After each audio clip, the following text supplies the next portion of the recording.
अब टॉपिक है coulombs law. Coulombs law, और ये टॉपिक कनेक्ट होता है हमारे 9th क्लास में। हम ग्रेविटेशनल चैप्टर पढ़े थे 9th में भी 11th में भी। उसमें क्या पढ़े थे कि अगर दो बॉडी कुछ दूरी पर हो, m1 m2, इसको कुछ दूरी पर रखें तो मास के बीच में जो फोर्स लगता है वो ग्रेविटेशनल फोर्स होता है। क्या होता है? Gravitational force.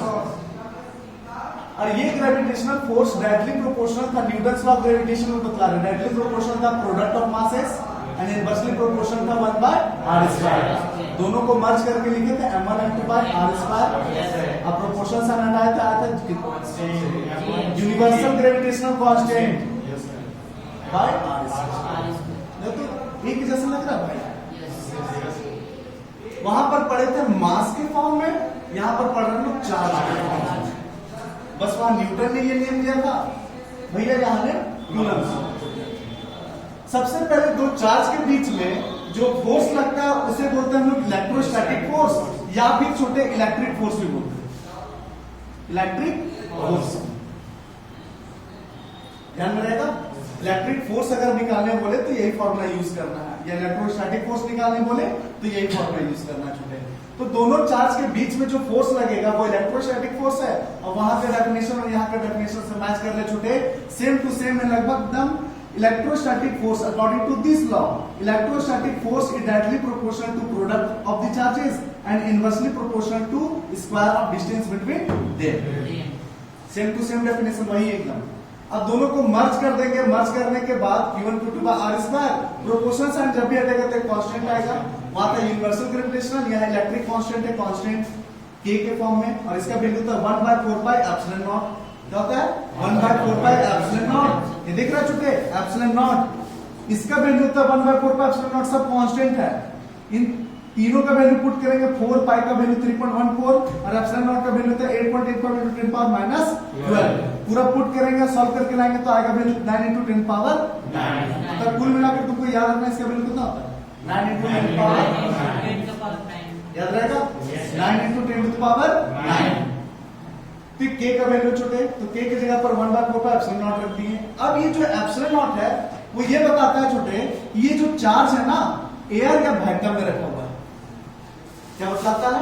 एयर और वैक्यूम में रखा हुआ है छोटे। तो इसका मतलब कूलम्ब्स लॉ का कंडीशन है वो कहीं कहीं हर जगह नहीं काम कर सकता छोटे। अगर इसको पानी में डुबा देंगे ना तो ये चार्ज का जो फोर्स का वैल्यू है ये काम नहीं करेगा, मतलब ये फोर्स एक्टिवेट नहीं रहेगा। वहां पर दूसरा फोर्स को आगे बताएंगे इसके बाद वाला क्लास में, ठीक है। यहाँ पर यही समझो कि ये जो एप्सिलॉन है वो शो करता है एयर और वैक्यूम।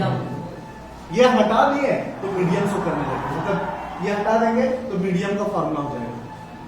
समझा?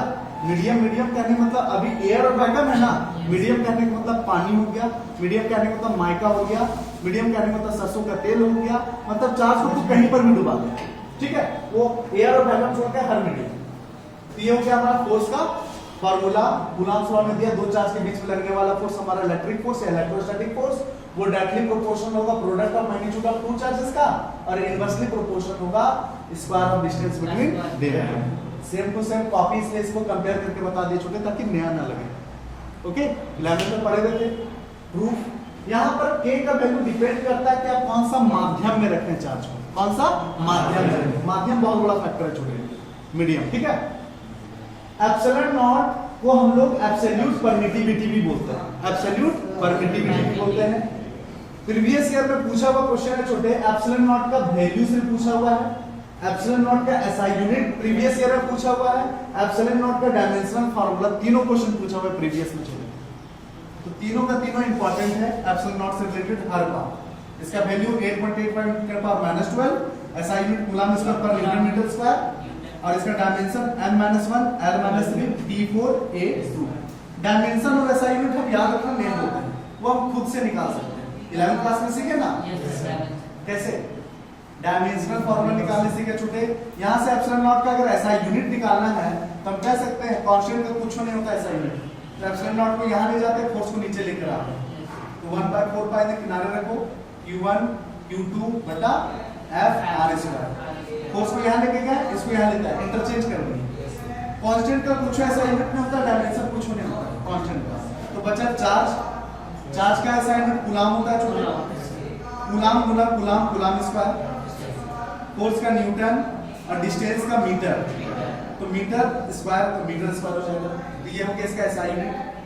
अब इसका डायमेंशन लिखना है तो कूलाम का होता है 80, चार्ज का होता है 80, इलेक्ट्रिक करंट का चार्ज बाय टाइम, तो चार्ज बराबर IT, इलेक्ट्रिक करंट का एम्पियर A से डिनोट करते हो, इसका D से, ये हो गया डायमेंशन। तो कूलाम का 80 स्क्वायर में तो स्क्वायर में, न्यूटन का होता है mLT माइनस 2, रट्टा रखना फोर्स का, फोर्स का डायमेंशन का होता है mLT माइनस 2, तो इसका mLT माइनस 2 रखना, और डिस्टेंस का L होता है, तो L स्क्वायर हो जाएगा क्योंकि स्क्वायर फॉर्म में था, तो L स्क्वायर और एक वायर मिलकर 3 वायर हो जाएगा।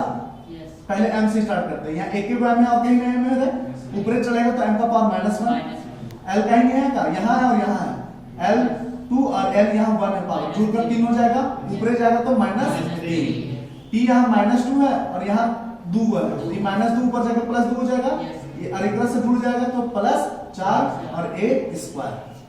याद मत करना छोटे, याद करने का मतलब तू भूल जाएगा, निकालना सीखो, निकालना ना चाहिए, बहुत आसान है, डायमेंशन बता देंगे किसी दिन 10 मिनट लगता है समझाने में, किसी का भी डायमेंशन तुम निकाल सकते हो आसानी से, ठीक है। आया बात समझ में?